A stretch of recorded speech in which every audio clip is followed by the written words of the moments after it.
Po, do diskutojmë ndërkohë se çka dallon edhe nga policia, pastaj edhe nga forca e sigurisë, të marrim edhe një mendim nga Dashefci. Po, strategjikisht tepër e nevojshme, është në kohë, nuk është e te kalu, nuk është vonë, edhe pse që përmendet që 4 vite, lejo të lutem vetëm ta bëj dallimin mes zhandarmerisë dhe policisë, sepse më ka ra gjatë studimeve shumë të studioj, sepse shumë vende nga Bashkimi Evropian janë ta marrë shembull konkret Francën që është më e vjetra, por ja po e marrë shembull zhandarmerinë portugeze ose zhandarmerinë mbretërore holandeze. Çka dallon këtu prej policie? Dallon definitivisht disiplina është ushtarake. Të gjitha shtetet e Bashkimit Evropian, disiplina është ushtarake. Nuk gjenden në zona urbane. Nuk mund t'i shohësh asnjë në zona urbane, si për shembull Prishtinë, Gjilan, që mos t'i marrë shembull shtetet e Bashkimit Evropian. Pra, gjenden aty ku ka 10.000 banor, dhe vetëm në 3 qytetet Francës janë përmise 20.000 banor, janë 3 departamente të tyre.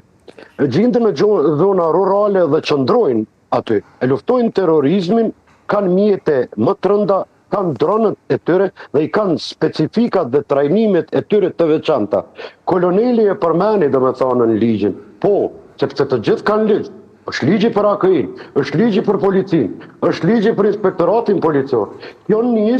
është njësë me mirë, sepse ashtu se që kanë shtetet e Bashkimit Evropian, duke pas parasysh se t'i ke edhe një xhandarmeri të Bashkimit Evropian që marrin pjesë në misione në shumë vendet botës, por edhe në misione në Evropë kur nevojitet diçka, dihet fare mirë se ajo e Turqisë është më e madhja, më luftarakja dhe më territorialja, por që të gjithë i karakterizon se gjinde në vende rurale, nuk gjinde në vende më shumë se 10.000 banor, kanë specifikat e tyre, po kanë edhe helikopterët e tyre, pra dallojnë. Andaj në Republikën e Kosovës është shfaqur që do t'jetë në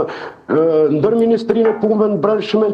ose do të ketë edhe disa kompetenca ushtarake që është e domosdoshme për zhandarmerinë. Ashtu siç do të bëhet ligji për zhandarmerinë, ashtu edhe do të funksionojë. Por ne na konvenon që ta kemë zhandarmerinë pa marrë parasysh se kush do të vijë në qeverinë të ardhmen, le ta ketë programin më të mirë ai që vjen në qeveri dhe të gjithë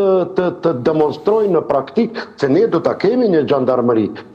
Sepse do të shlirojë edhe policia që t'i punoj punë tjera, kurse rekrutimet bëhen nga njësi speciale që ne kemi shumë, sepse ka shtetet që nuk kanë zhandarmeri, por kanë njësit të tyre të veçanta, ne kemi 6 nga to, 7 tashme njësit të ndron antidron, ka bura dhe gra të cilët janë tepër të zot, duhet të adaptohen me ligjin, është vetëm nisë, modalitetet shqyqohen gjithmonë prej grupit punus dhe definitivisht duhet